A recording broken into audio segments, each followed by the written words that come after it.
话不多说了，咱们这个要比赛的朋友也都准备的很充分了。我们马上就有第一组要对决的朋友，好不好？好。向大家介绍，第一组要对决的2位演员是翟佳宁、李卓妍。一位是大家熟悉的老朋友，不服不忿的东北猛男；另一位是今年的新朋友李卓妍，但也是个狠人啊！狠人打狠人，感觉。哇，大家佳宁！哇，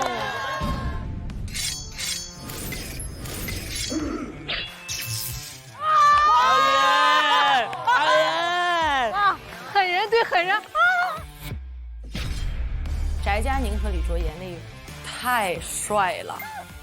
阿燕贴完那个表情，可以到时候私发回放给我吗？我想做成表情包，对于以后所有挑衅我的人。李卓妍打翟佳宁，加入我这期想看的片单前3名。期待2个大臭脸这次碰到一起了。大家其实都很期待你们就是2个狠人的对决，你记得？期待我们在台上互相扇嘴巴子。但我们知道我们这种人是被社会所误解的。上台前有什么想对对方说的？就开场开好点儿，接我也接好点儿。开场演员确实很不容易，希望大家都给到他最大的热情，好不好？掌声有请翟佳宁。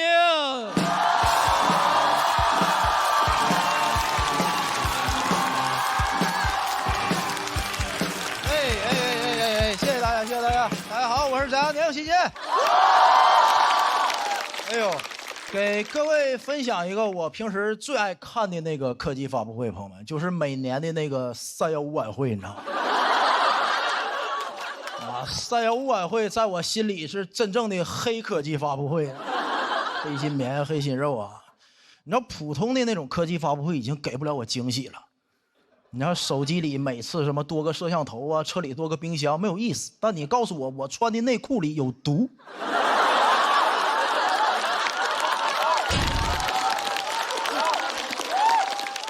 一下就很惊喜。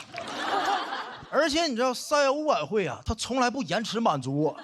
你看你买个手机啊，买个新能源汽车得预定半年到货，对吧？但他曝光那个黄焖鸡米饭用什么烂肉啊、发酸土豆片的时候，我是边吃黄焖鸡边看的。哎呀，吓得我当时立马站起来贴了一次性内裤，你知道吗？朋友们，真的，我当时看这个曝光的时候，已经吃了3个多月黄焖鸡了，没什么感觉。说明什么问题？朋友们，就人家黑心商家厨艺是真好，你发现没？那记者不说我都不知道，这是强者不抱怨环境啊！你想想，他用最烂的肉、最酸的土豆片做出来的黄焖鸡，一点腥味酸味都没有。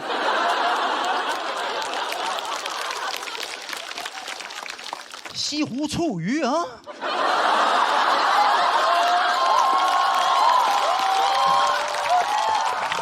用最新鲜的鱼，最正宗的醋啊！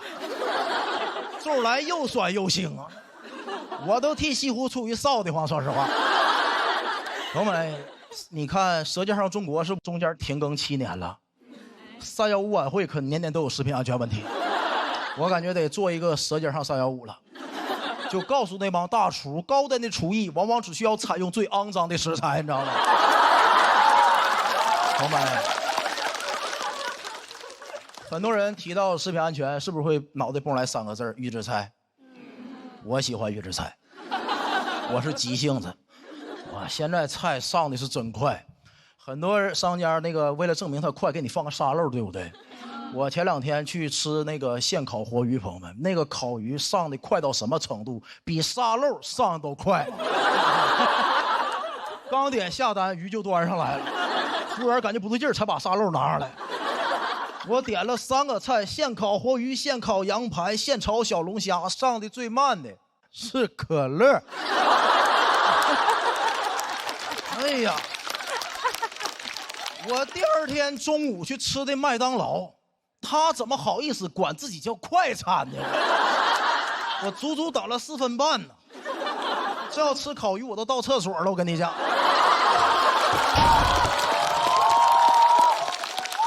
而且他第2点，预制菜有一个特点，我无法拒绝。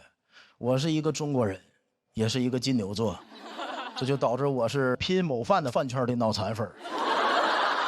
我永远忘不了我第一次吃拼某饭那个价格，4块9 25个饺子，4块9 25个，好评返现还返了我9毛啊！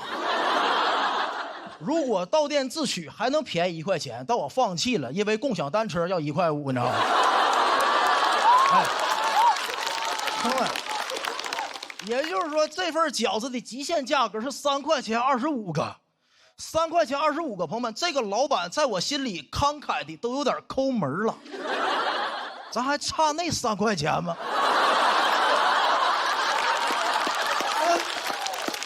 白给我交个朋友不就完了吗？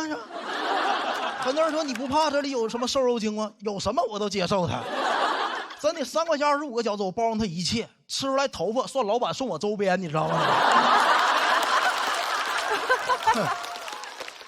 哎，能看出来吧？我一点不担心食品安全。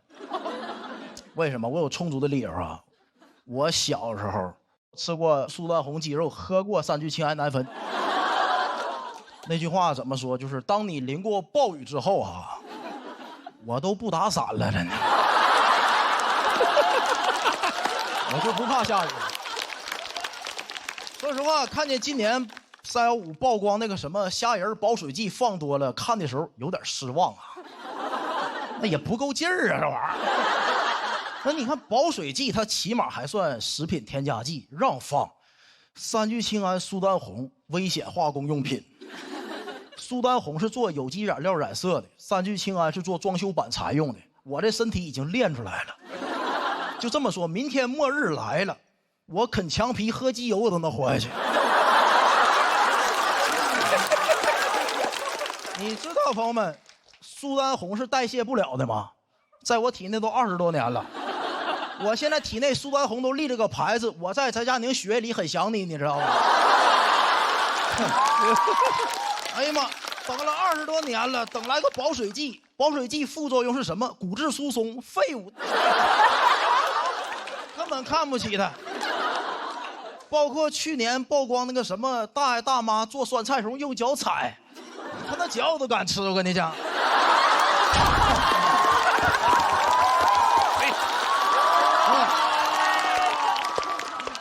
有人会觉得有点恶心，对吧？但你想想，起码大爷那个脚是纯天然的。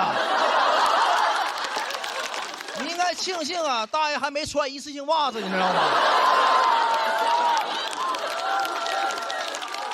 我这身体已经被练出来了，我相信以后有大用处。将来如果有一天外星人攻打地球，把我的遗体当武器，能把所有的外星人全劝退。所有的外星人被我身体干的都是已读不回的状态呢。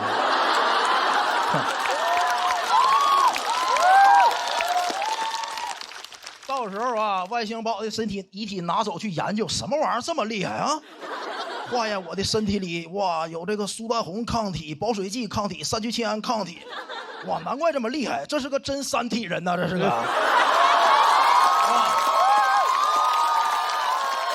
再拿这个显微镜仔细放大我每一个细胞，每一个细胞上都写着一句话：杀不死我的，令我更强大啊！谢谢大家，我是阿哥，谢谢。谢谢翟佳宁的表演。如果喜欢这段表演，千万不要忘记为他投票。投票倒计时，3、2、1，请锁票。辛苦大家，辛苦大家，辛苦大家。谢谢。你知道咱好多朋友都是看咱们节目下饭的吧？对。真的，我听完你讲这个，我心里特别难受啊！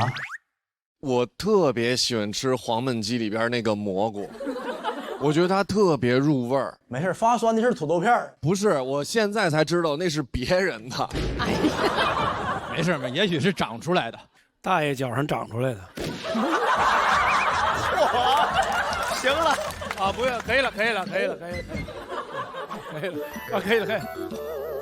哎，马老师，您不接茬，我本来不想问您拍的那个位置是一般人不会拍的那个位置，马老师拍在了大爷的脚上，我就特别有画面感，就那个瞬间，是不是？马老师，非常感谢你，我全段最喜欢的就是这个梗，是不是？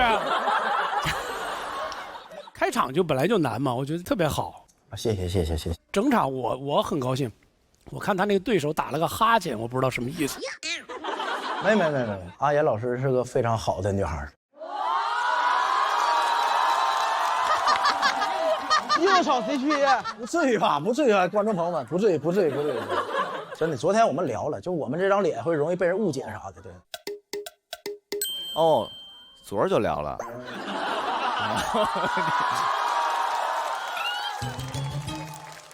聊什么呀？就是聊那个比赛的时候面对对方的一些感受嘛。磕到了。不是，大家都聊，对手都聊。我们没聊，我们不聊，我们没聊过，从来没聊过，一句没聊。好。阿妍老师一会儿上来再说，你先说说你对阿妍老师的感受呗。不是，我就是我可能虚长人几岁，然后我就是看第一期的时候，你看着我来讲吧。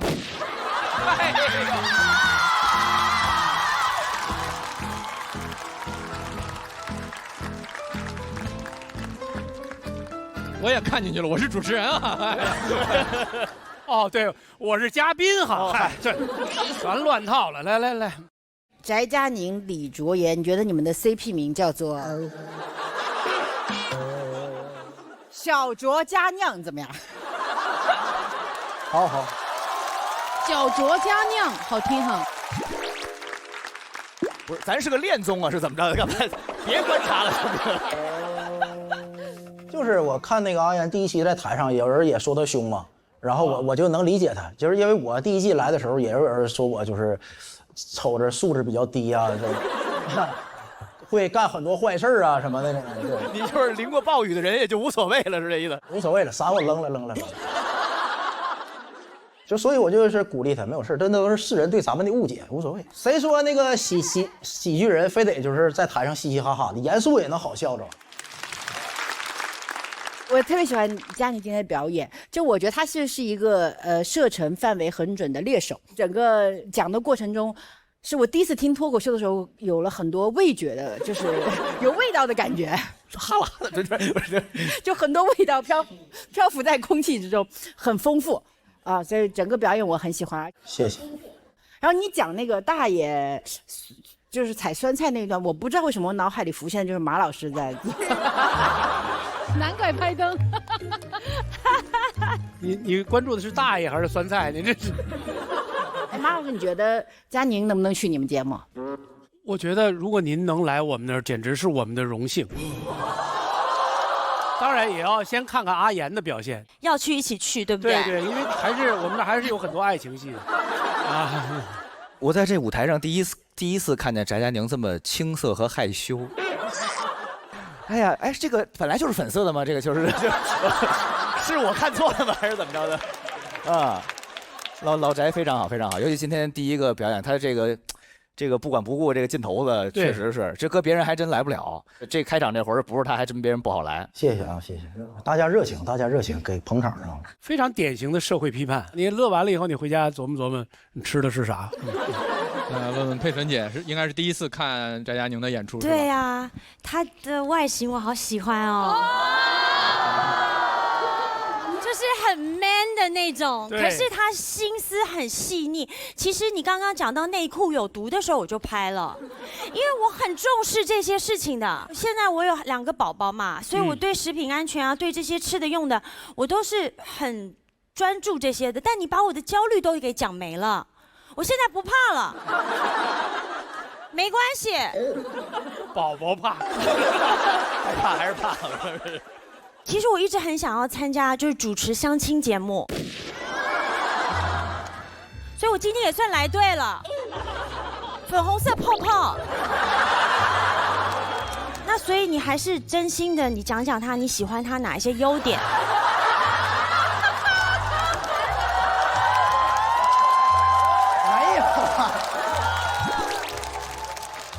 聊聊创作吧，这是聊聊创作吧。大宅最后那个，因为前面已经情绪非常现实、非常浓烈了嘛，然后到最后进行到一个外星人入侵这么一个科幻的这个状态。我们在幕后也知道，这个小鹿也参与创作了，是不是？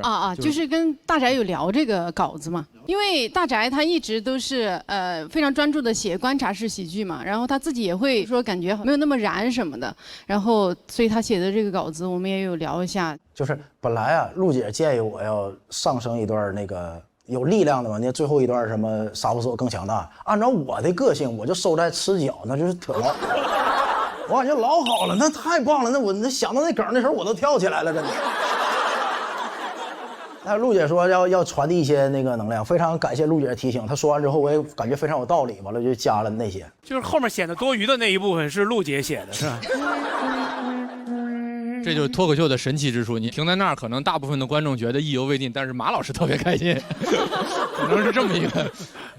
也不光我，他给很多演员都提供非常多帮助，非常感谢陆姐啊！没事，好不重要，反正就是你演得很好，很开心啊！就是你很坚持的观察式喜剧，我感觉今天在这里每一个点都打到了观众的心里。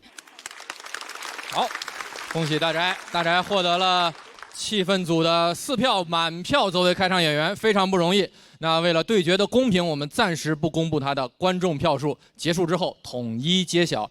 请先回到对战区等待。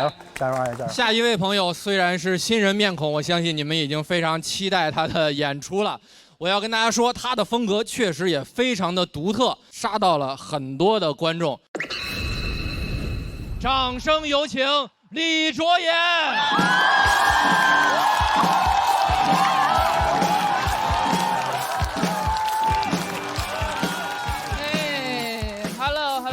我叫李卓妍啊，其实翟佳宁跟谁 PK 都有点像在欺负人了，但除了我，因为大家说我是唯一一个看上去比翟佳宁更狠的人，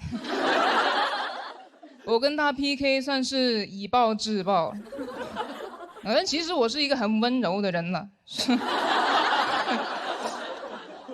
但是我确实从小就被狠人包围，特别是小时候，学校那些小混混觉得我长得太拽了，会来堵我，很无辜啊，长相是天生的。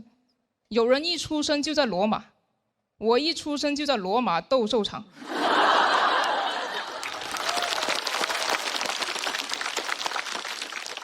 但我是个很 peace 的人，我根本不想惹事。他们说你这么拽，你混哪的啊？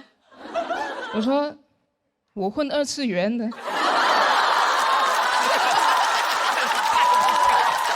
这个太惨了。他们觉得我更挑衅，我很害怕。但幸好我有一个哥哥，我小时候很崇拜我哥，他是一个真正的狠人。小年纪就开始抽烟，怎么打怎么骂都不屈服。我妈放弃了，给他买了一份重疾险。受益人写的是我妈自己，就是如果我哥没事的话，我妈会有一个完整的家庭；但是如果我哥有事的话，我妈会有一个美满的人生。母凭子贵吧。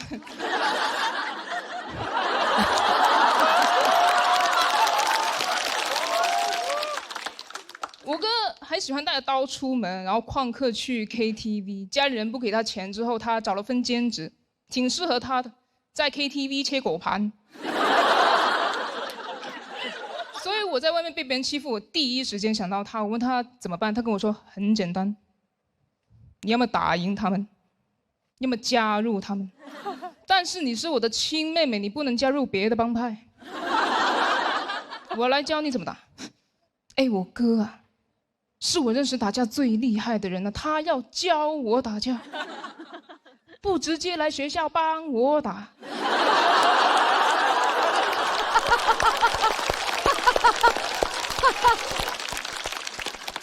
我说哥怎么了？你要上课吗？还？他说你不懂，我不方便亲自出手，你无法想象我经历了什么才走到现在这个地位的。我都不知道在外面是兄弟多还是仇家多。我说在外面应该是警察多吧。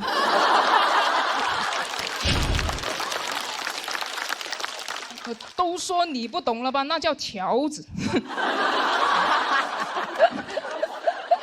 其实我有怀疑过，我哥应该没有他自己说的那么血雨腥风，他可能只是跟风叛逆而已。因为当时很流行一个电影叫做《古惑仔》，我哥在学校组了个帮派，7个人结拜，有6个都说自己是陈浩南。就《古惑仔》有一句很经典的台词，就是铜锣湾只能有1个浩南。我哥学校6个。我问他那还有一个是谁？他说是教父。我说不是同一个体系的吧？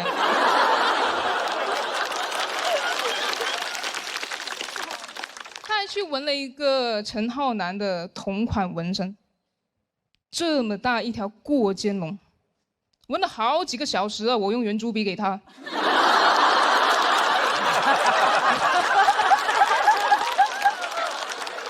他还不肯在家里纹，大夏天中午拉着我上楼顶。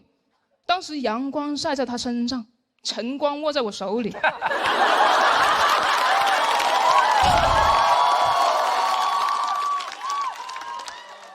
的2个人都不耐烦，他一直催我好了没呀，好了没呀？我说，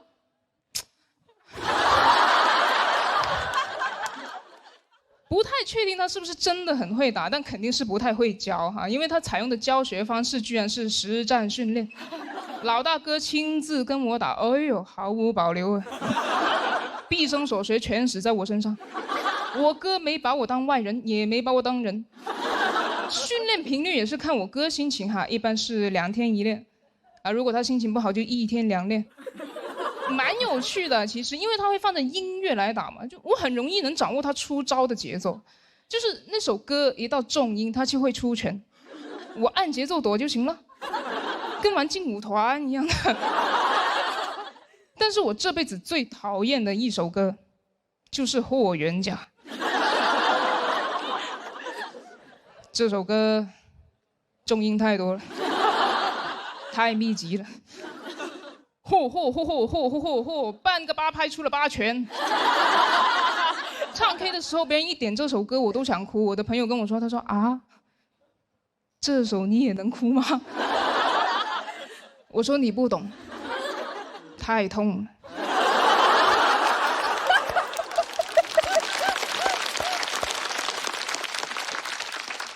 后来我离开家了嘛，上大学，我哥留在家学吉他，因为他看到摇滚歌手在演唱会上砸吉他，他觉得太帅了。学了一段时间之后，发现自己不喜欢弹，就喜欢砸，喜欢的是打击乐。但家里没这个条件，不可能砸锅卖铁给他砸木头吧，他总得去挣钱。有一次回家，我妈说：“你有空去看看你哥吧。”我说：“哪个监狱啊？”她说：“监什么狱啊？你哥去了亲子餐厅上班。”哎，我很好奇，我就去看了。他给一个我爸那年纪的人打下手嘛，又通过明厨亮灶那个监控，我看见那个人一直指着我哥骂。哎，你别说啊，亲子餐厅配上辱骂，感觉还挺像一个家的。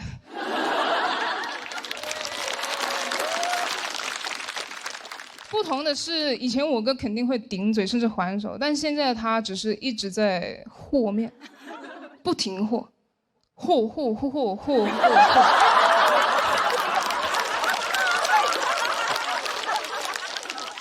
监控是只有画面的嘛，辱骂声是直接从厨房里传出来，挺难受，因为声画不同步。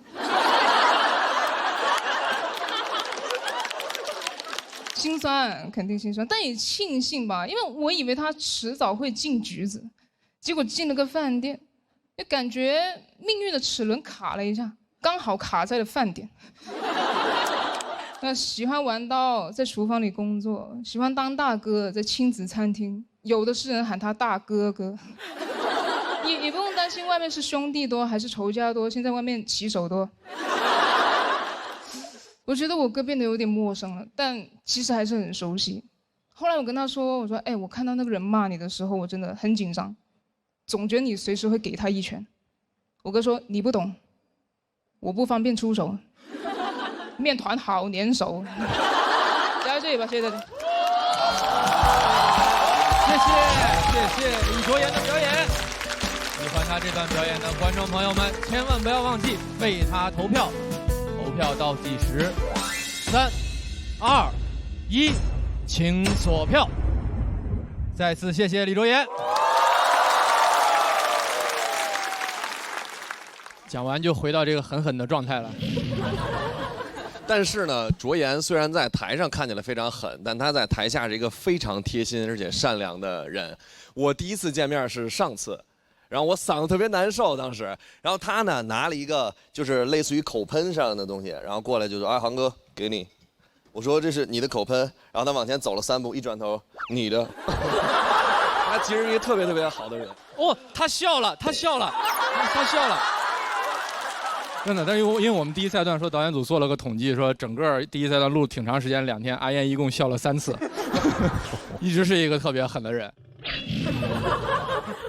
我觉得你刚才讲了一个其实很可爱的亲情故事，可以看到的是一个比较生动活泼的你哥哥的形象，所以我觉得你讲人物是蛮厉害的，就是用一种这种栩栩如生的方式讲出了你们成长里其实蛮温馨的一个画面。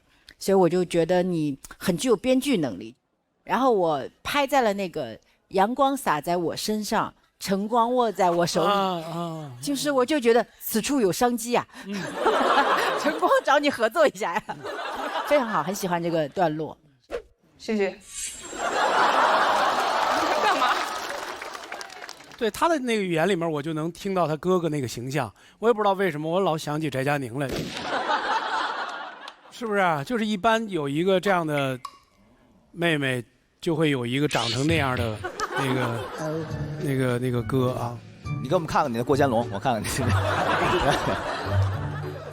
大林呢？大林，我是觉得就是因为卓妍他讲述的方式特别文艺。真的，我也不知道，就是这个您哥哥这个人物是您那个有一些个杜撰成分，还是说真有这么确有其人？是有这样一个人啊，对，就是我在听他讲的时候，莫名的有时候会感觉很伤感，好像到最后这故事结尾，这哥哥应该就，但我只是感觉，如果放在文艺作品当中，好像就很好啊，像在我过去的一个事儿，对对，就是我回忆，然后对他当时怎么哪怕对我不好，然后但他现在已经离开了我，但我希望他长命百岁啊，希望他长寿啊，我只是希望妈妈日子过得好一点，拿他上保险了不是啊，忠孝两难全啊，对，听起来特别好，而且我其实我最喜欢。这个您的一个包袱是那个，就是说你哥说得教你，他不能亲自来，然后他回了一句你是还要上课吗？就是我觉得这是我最喜欢的那包袱，对，这是一个特别有趣的点，我觉得是就您这人有意思，我是第一次来，我生活圈子窄哈，我也很少见到这么不爱笑的人。